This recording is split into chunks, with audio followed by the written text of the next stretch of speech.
Morning and welcome to TSU Snippets for Success. My name is Gwendolyn Phelan and I will be discussing how we award credit for military training and experience.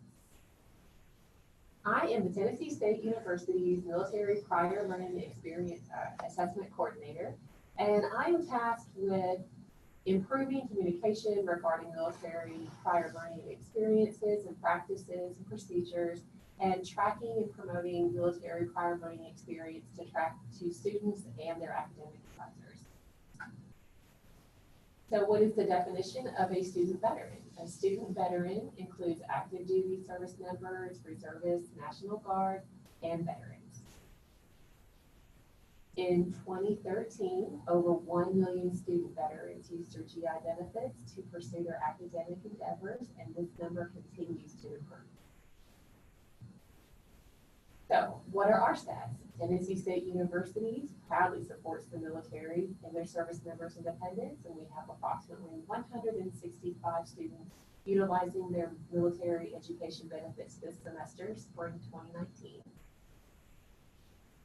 And we do experience some standard concerns when we speak to our veteran students. Some students have more than one MOS, which is a military occupational specialty. And it can be confusing when they are trying to analyze their military background and see how that can translate over into an academic setting. So they may have more than one MOS, and when they're trying to decide how to essentially narrow that funnel and use it towards a degree, they really want to make sure that they're not taking any unnecessary courses to avoid a delayed graduation, and also they want to avoid wasted use of their benefits. So sometimes that is a challenge in gaining recognition for their military skills and experience. And one example of that could be whenever a service member was a truck driver and they have a lot of experience, but whenever they transition over into the civilian setting, that license is not recognized. And so they have that experience and those skills and that training, but the civilian sector isn't recognizing that license. So veterans utilizing their GI benefit only have 36 months of educational support. So if there are any mistakes, such as choosing the wrong course of study or the wrong class, then that student may not be able to complete their degree in that allotted 36 months. And sometimes there is a challenge when a student veteran is transitioning over into a full-time academic setting and interacting with a younger student body. That is a sharp contrast to someone who's transitioning from the demands of a military background. And sometimes some veterans need some help just adapting to these new environments. And so now that we've talked about some of the challenges, let's talk about, well, why are student veterans using this GI benefit? Well, for many of them, it is their best or only source of income, and they are provided a stipend. So the veteran must be able to trust the educational institution in directing and supporting them in their academic endeavors, and not only to responsibly use this benefit, which they earn, but just to ensure that they are meeting the correct criteria to receive their stipend. In other words, if you are attending 12 hours or more, then you would get that full amount every month. So let's talk about how Tennessee is supporting our student veterans. So there's a timeline. We're going to go back 3 years. The Tennessee General Assembly has initiated efforts to serve student veterans by requiring institutions to recognize their skills and competencies that were gained in the military training. So we're going to talk about 2 pieces of legislation that are important in guiding the institution's efforts. In 2015, the 109th General Assembly passed legislation, which was Public Chapter 219, requiring THEC to convene Tennessee public institution systems to identify and develop uniform methods of awarding academic credit for military service. And then we're going to jump ahead to 2017, and the Tennessee General Assembly passed Public Chapter 31. And this legislation updates the Veterans Education Transition Support Act, which is Tennessee Code 47-7-1310.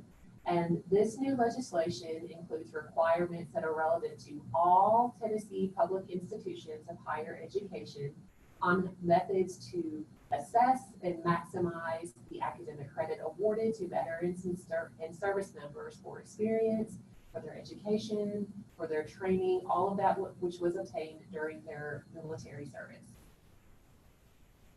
Okay, so I want to explain what ACE is. So ACE is the American Council on Education, and it is a coordinating body for colleges and universities.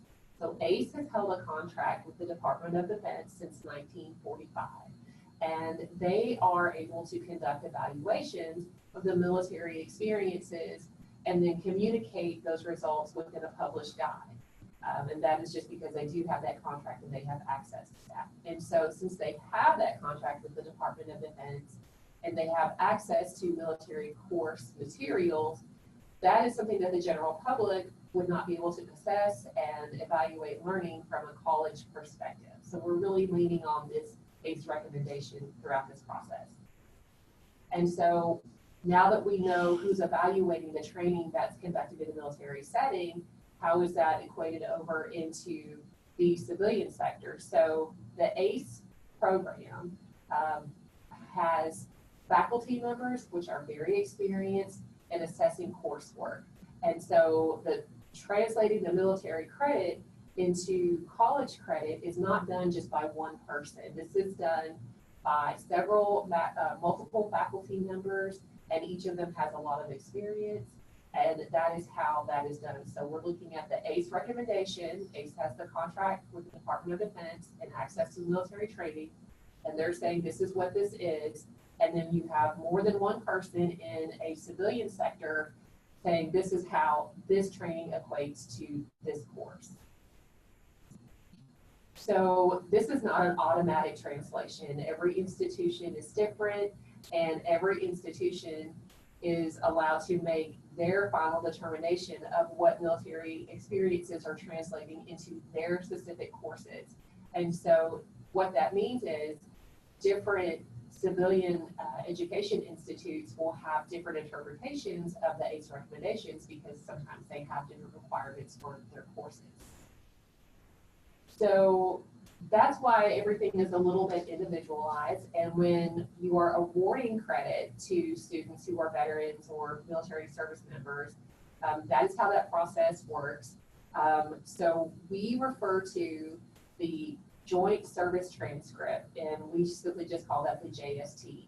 And that is mandatory for any type of translation for your military credit into civilian credit. So that is what we're looking at, and then we're essentially doing a compare and contrast with your JST, with the ACE recommendation, and then we will do an equivalent.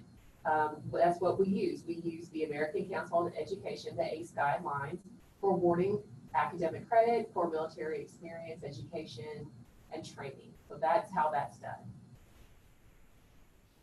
So again, veterans should submit a copy of his or her DD-214 to the Office of Admissions of the academic institution that they are applying to, and then request an official JST to be sent. And if you're not sure how to get your JST, your Joint Services Transcript, there is a link right here, and again, this will be uploaded soon. So if you can't get it right now, just hang on. We'll make sure you can get it.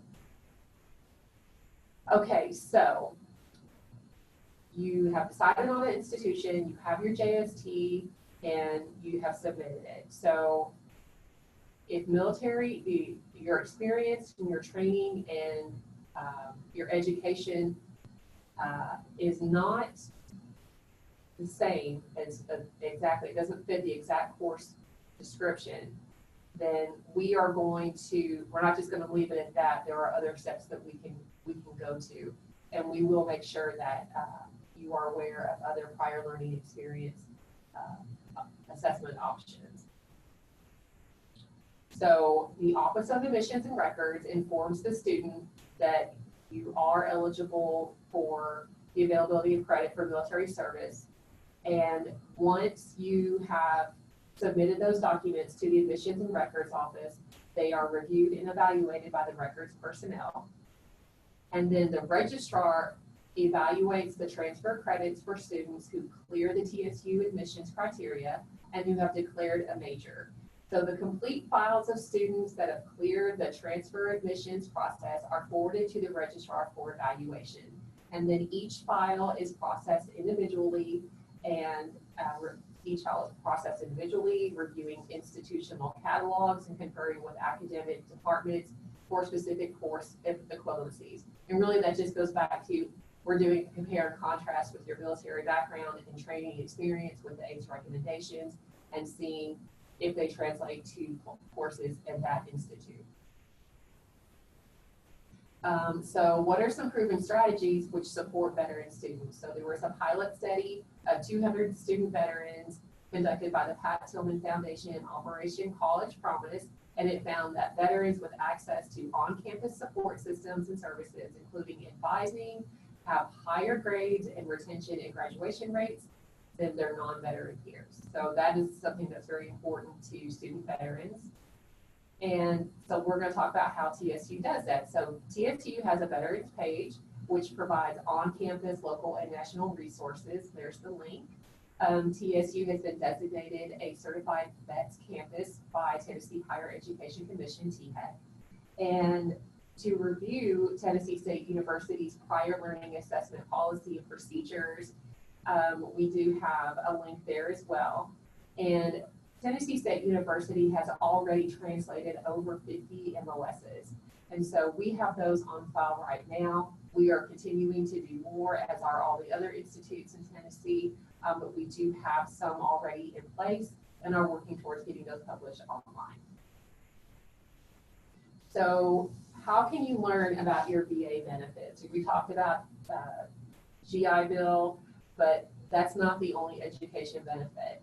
So how do you figure out what you're eligible for, what you want to use? Well, even if you're active duty, it's never too early to learn what benefits you and your family are entitled to. And so with coordination with the U.S. Department of Defense and Labor, the VA offers a very comprehensive support system through TAP, and it's essentially a transition assistance program, and it allows veterans to understand their benefits, and hopefully it'll ease their transition over into the civilian sector. So we have a link right there. It's a great link, and I recommend that you look at it. So if you've decided, yes, I want to go to school, I want to use my education benefits, how do I get started? So you can apply for your benefits at this link, va.gov, education, how to apply. And it's pretty easy to navigate. But if you have any questions, I will provide my contact information at the end of the presentation. And then once you're looking at those entitlements, you might have some questions on, which one is better? How do I compare? So there actually is a comparison chart, and this is the link where you can do that. And then if you are a guardsman or a reservist or a veteran who does not qualify for post 9/11 GI Bill, that's okay.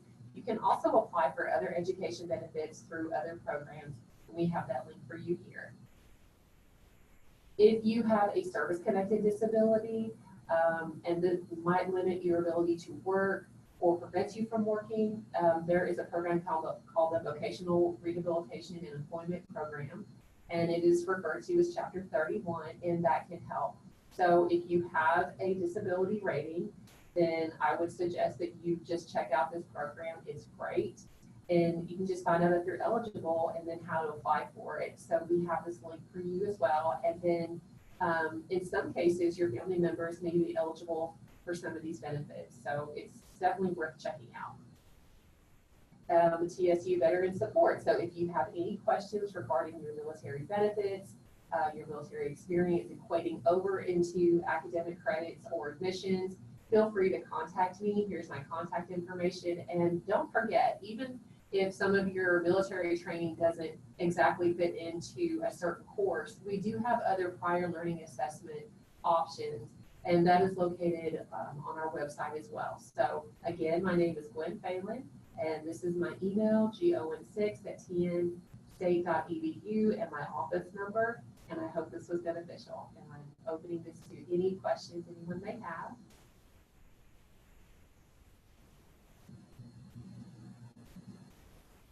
Okay, well, thank you so much for watching, and we appreciate your time, and don't hesitate to reach out with any questions or concerns.